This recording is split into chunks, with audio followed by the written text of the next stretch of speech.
Europe 1 Matin.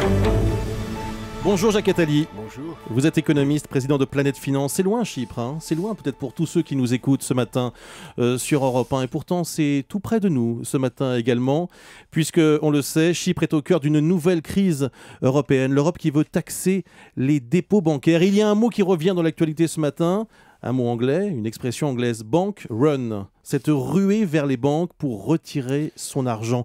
Êtes-vous inquiet ce matin, Jacques Attali ?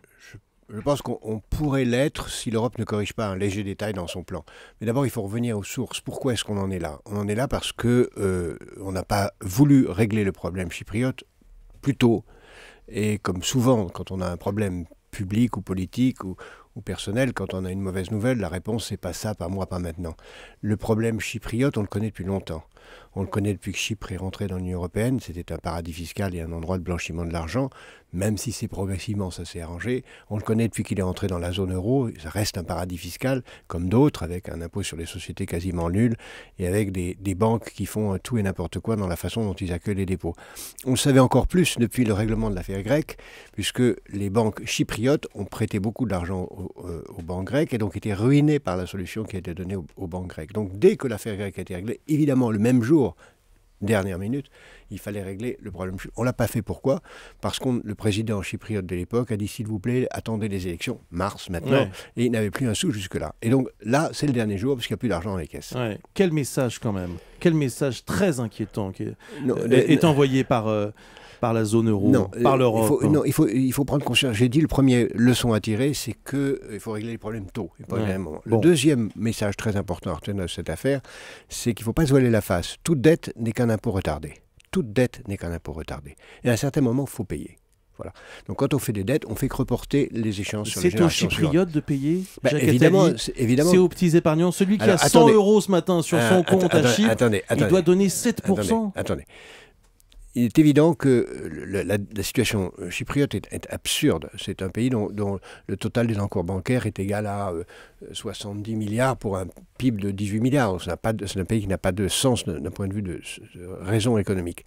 Il est évident que si l'Europe prêtait tout ce qui était nécessaire, la dette publique chypriote aurait atteint 200% du PIB ou 180% du PIB. Ça n'a pas de sens. Donc on ne peut pas tout leur prêter. Il faut qu'ils payent une partie.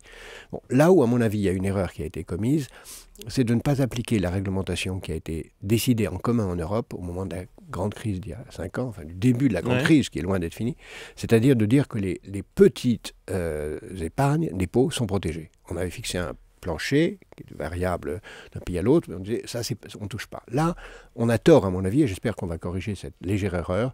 On devrait dire qu'au-dessous d'un certain montant, on n'est pas touché, de façon à protéger cela. Mais sinon, en effet, on rentre dans l'arbitraire. Mais est-ce que c'est un signal que l'Europe envoie en disant attention, les prochains, vous aussi, vous paierez. Hein, la prochaine fois qu'on nous demandera de l'aide, il y aura une taxe sur les dépôts bancaires. Et à chaque fois, ce sera plus violent, plus brutal. Mais il faut rembourser cette dette. Et il faut surtout éviter qu'elle grandisse. Je vous rappelle que si on ne fait pas une taxe, il faut faire une taxe sur les grands dépôts. Et donc au-dessus de 100 000 €, il n'est pas de question. Mais il faut bien se rendre compte que si on ne fait pas la taxe de 6% qui vient d'être faite pour les petits dépôts, c'est exactement ce que paye un épargnant français sur son dépôt en 3 ans par l'inflation. Parce que vous avez une inflation de 2-3%, et si vous touchez sur un dépôt n'est pas placé avec un intérêt, vous payez cette taxe en question si scandaleuse tout le temps. Donc, d'une façon ou d'une autre, une dette doit être payée. Elle l'est par l'inflation, elle l'est par l'impôt, elle est d'une façon ou d'une autre. Donc il est très urgent de rembourser, de réduire la dette avant qu'elle ne devienne explosive, et il est très urgent de repartir dans un schéma de croissance. Et il est très urgent d'échapper aux paradis fiscaux. Alors justement, comment est-ce qu'on a pu laisser se développer un paradis fiscal dans la zone euro? Je pense que c'est très important non seulement de se poser cette question, mais de se poser la question des suivants. Parce que la leçon qu'il faut tirer de Chypre, c'est pas seulement qu'il faut régler ce problème en mettant ce pays aux normes, s'il veut rester dans la zone euro, en évitant qu'il devienne une porte d'entrée d'innombrables mafias, en faisant en sorte qu'il paye l'impôt sur les sociétés comme tout le monde. Mais il faut se poser la question sur d'autres, parce qu'il y en a d'autres en Europe. Il y a Londres, qui est une place qui n'est pas dans l'euro, mais qui est la principale place de blanchiment financier sur la planète. Il y a le Luxembourg, qui est un paradis fiscal. Il y a l'Italie, qui commence, si sa situation politique continue à aller mal, à demander le même genre de réforme. Il y a donc tout un ensemble de pays qui viennent après Chypre, qui n'est un tout petit laboratoire des problèmes que nous avons devant nous.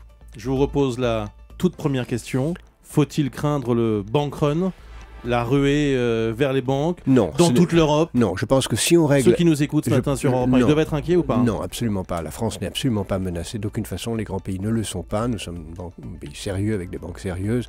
Et Dieu merci, notre dette est encore sous contrôle. L'Europe a commis une erreur, c'est ce que vous nous dites ce matin, en n'épargnant pas les petits épargnants. Les petits épargnants, voilà. Merci beaucoup Jacques Attali pour ces explications et ce point de vue ce matin sur Europe 1.